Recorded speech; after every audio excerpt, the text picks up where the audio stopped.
GDA-VC से शिकायत की थी। आपने जैसे देखा होगा बीच में दिल्ली में एक मामला हुआ था बेसमेंट को लेकर जीडीए काफ़ी कार्यवाही भी उन्होंने की पूरे शहर में, और यहाँ उतनी कार्यवाही कुछ हुई नहीं थी। लेकिन मैंने लगातार कंप्लेन की पेपर में आने के बाद अब जीडीए भी एक्टिव हुआ है। सर खतरा ये है कि मान लीजिए आप कोई भी नियमों के खिलाफ चीज़ें करके बनाते हैं। अब जैसे बेसमेंट ही है, उसमें लगभग 100 बच्चे पढ़ते हैं, उसमें ना तो इन्होंने मतलब कोई किसी सुरक्षा का इंतज़ाम नहीं किया है, और दूसरा ये किसी प्रकार का कोई इमरजेंसी डोर या कोई कुछ नहीं है सर, कुछ नहीं। फायर का इन्होंने, जैसे फायर डिपार्टमेंट ने इनको एनओसी भी दे दी है, लेकिन फायर का जो इन्होंने नक्शे में दिखाया है 3 मतलब बेसमेंट 2 से बेसमेंट 1 से लेकर ग्राउंड फ्लोर तक एक इमरजेंसी फायर स्टेयरकेस आती है, लेकिन मौके पे वो बनाया ही नहीं गया है। सर इसमें जो मुझे जानकारी है लगभग इनके पास फर्स्ट फ्लोर और ग्राउंड फ्लोर मिला करके लगभग 20,000 स्क्वायर फीट के आसपास कॉमर्शियल एरिया होगा, लेकिन एक्चुअल में आप देखेंगे तो कम से कम 28-30 हज़ार स्क्वायर फीट ये कॉमर्शियल में यूज़ कर रहे हैं। जीडीए लगातार अपार्टमेंट्स और जो मल्टीप्लेक्स हैं उन पर मानक के अनुरूप न होने पर लगातार कार्रवाई कर रहा है। बता दें कि गोरखपुर में कई ऐसे कॉम्प्लेक्स हैं जिसको जीडीए ने सील किया है। फिलहाल अभी मोहद्दीपुर के काव्यांजलि हाइट्स का मामला भी तेज़ी के साथ तूल पकड़ रहा है और लगातार वो अखबारों की सुर्खियाँ बना हुआ है। ऐसे में जो शिकायतकर्ता हैं सौरभ जायसवाल, उन्होंने जीडीए में कंप्लेन की थी, अब जीडीए संज्ञान ले रहा है। क्या है पूरा मामला, हम सौरभ से ही जानेंगे। सौरभ, क्या है पूरा मामला? सर देखिए, बिल्डिंग आप देख रहे हैं, ये बिल्डिंग के जो ओनर्स हैं, कुछ लोग तो ऐसे हैं जो मतलब जीडीए में कार्यरत हैं, और उन्होंने, क्योंकि वो जो कार्यरत हैं तो उनको पता होता है लूप होल्स क्या हैं सारे नियमों के, उसका फ़ायदा उठाकर उन्होंने ये मतलब बिल्डिंग में जितनी भी अनियमितताएँ की और वो सब जो है करते हुए बिल्डिंग में बनाया। मैंने जीडीए-वीसी से शिकायत की थी। आपने जैसे देखा होगा बीच में दिल्ली में एक मामला हुआ था बेसमेंट को लेकर जीडीए काफ़ी कार्यवाही भी उन्होंने की पूरे शहर में, और यहाँ उतनी कार्यवाही कुछ हुई नहीं थी। लेकिन मैंने लगातार कंप्लेन की पेपर में आने के बाद अब जीडीए भी एक्टिव हुआ है, तो उन्होंने आज मतलब कुछ अपने वहाँ एक कमेटी भी गठित की है जिसके लिए वो जो ये जाँच करेगी।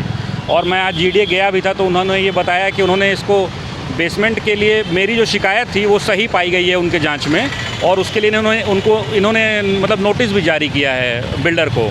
आपको क्या खतरा लग रहा है, किस प्रकार से खतरा हो सकता है? सर खतरा ये है कि मान लीजिए आप कोई भी नियमों के खिलाफ चीज़ें करके बनाते हैं। अब जैसे बेसमेंट ही है, उसमें लगभग 100 बच्चे पढ़ते हैं, उसमें ना तो इन्होंने मतलब कोई किसी सुरक्षा का इंतज़ाम नहीं किया है, और दूसरा ये किसी प्रकार का कोई इमरजेंसी डोर या कोई कुछ नहीं है सर, कुछ नहीं। फायर का इन्होंने, जैसे फायर डिपार्टमेंट ने इनको एनओसी भी दे दी है, लेकिन फायर का जो इन्होंने नक्शे में दिखाया है 3 मतलब बेसमेंट 2 से बेसमेंट 1 से लेकर ग्राउंड फ्लोर तक एक इमरजेंसी फायर स्टेयरकेस आती है, लेकिन मौके पे वो बनाया ही नहीं गया है। मैंने जीडीए से पूछा यही बात कि जब मौके पे बनाया नहीं तो आपने कंप्लीशन क्यों जारी कर दिया।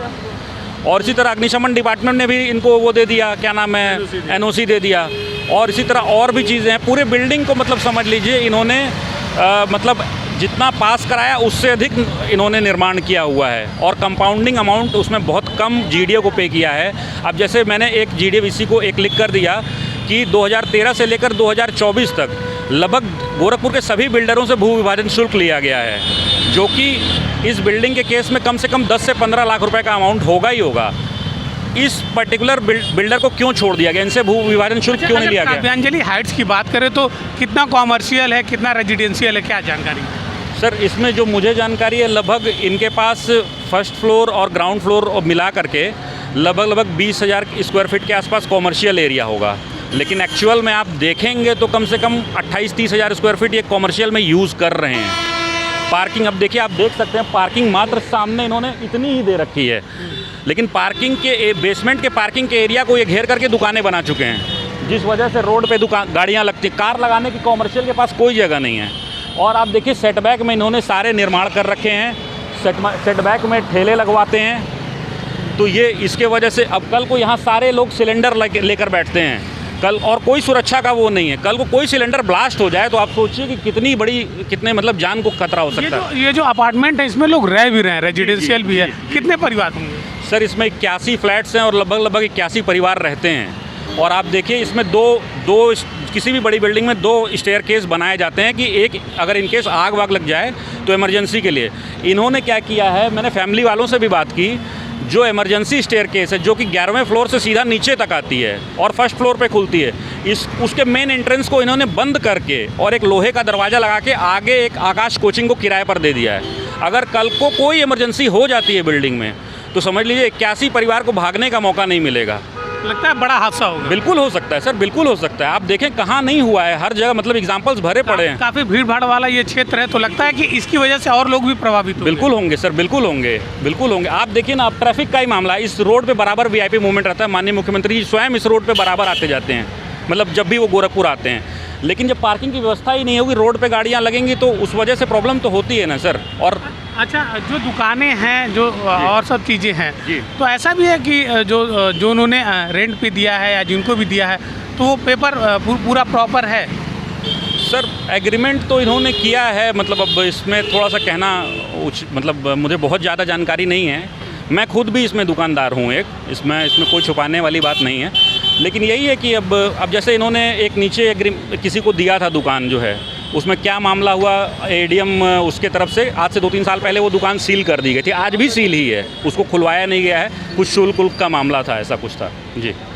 तो लगता है जीडीए को कार्रवाई करनी चाहिए? सर बिल्कुल करनी चाहिए, और इसलिए भी करना चाहिए क्योंकि उनके डिपार्टमेंट का कुछ लोग इसमें इन्वॉल्व हैं और इनको एग्जाम्पल सेट करना चाहिए। क्योंकि आप देखिए जैसे कि कुछ दिन पहले कुछ रेती के साइड में कुछ कॉम्प्लेक्सेस थे जहाँ पे लोग छोटे छोटे दुकानदार, उनको आप बिना नोटिस दिए सील कर देते हो, और जहाँ आपके डिपार्टमेंट का आदमी है, नया मामला है, आप खुद अपने वहाँ से एग्जाम्पल सेट करिए ना कि बड़े लोगों को आपने क्या किया। छोटे छोटे दुकानदार जो 10 बाई 10 की दुकान चलाता था उसको सील करने से क्या फ़ायदा होगा। लगता है योगी सरकार आपकी बात सुनेंगे और कार्रवाई करेंगे? नहीं सर, बिल्कुल सुनेगी, और हमें लगता है इसीलिए मैं तो जीडीवीसी को थोड़ा सा आभार भी व्यक्त करूँगा आज, क्योंकि उन्होंने कमेटी गठित की और मैं लगातार ट्वीट भी कर रहा हूँ माननीय मुख्यमंत्री जी को ये करते हुए और गोरखपुर कमिश्नर को भी वो करते हुए।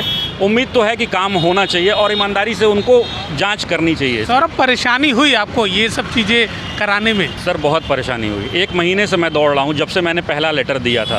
अब करते करते सब आप लोग का, मीडिया का बहुत सपोर्ट रहा, क्योंकि मीडिया ने जब इसको मामले को उछालना शुरू किया तब जाके जीडी के अधिकारियों ने संज्ञान लिया। सर तो देखिए ये पूरा मामला है, किस प्रकार से जो दुकानदार हैं वो खुद पीड़ित हैं और वो लगातार न्याय के लिए, अन्य जो लोग हैं उनकी जान की रक्षा के लिए विभागों से संपर्क कर रहे हैं कि वो इस तरीके से काम करवाएं, वहाँ पर मानक के अनुरूप निर्माण कार्य और तमाम चीज़ें हों। उसके बावजूद जो विभाग है वो सोया रहा। अब जाकर विभाग जागा है और लगता है कि अब जो पीड़ित लोग हैं उन्हें न्याय मिल पाएगा। एनवी भारत के लिए गोरखपुर से निखिलेश प्रताप। यही हमारा स्टार डिजर्ट। डन बेटा। बाय द वे, ये देख, तुम्हें शादी के बाद देने वाली थी, पर अभी सही है। It's really beautiful, aunty. और ये रिसेप्शन पे। आंटी मैं अभी ट्राई करके आऊँ? भाभी आपने तो इसे बेटी बना लिया, लेकिन ये तो अभी भी आंटी पे अटकी है। फॉर्मेलिटी के लिए तो सब माँ कहते हैं, लेकिन जब ये बोलेगी दिल से बोलेगी। क्या हुआ बेटा, कुछ भूल गई? हाँ, आपको थैंक यू कहना माँ।